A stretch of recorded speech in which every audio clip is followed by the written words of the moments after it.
There have been several fires throughout western Massachusetts in the past week. 22 News reporter Taylor Knight's live in the studio to explain why some of these fires turned deadly.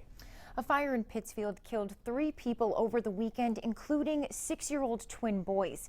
And in Agawam on Sunday, 2 people were burned out of their home after this fire tore through the 2nd floor.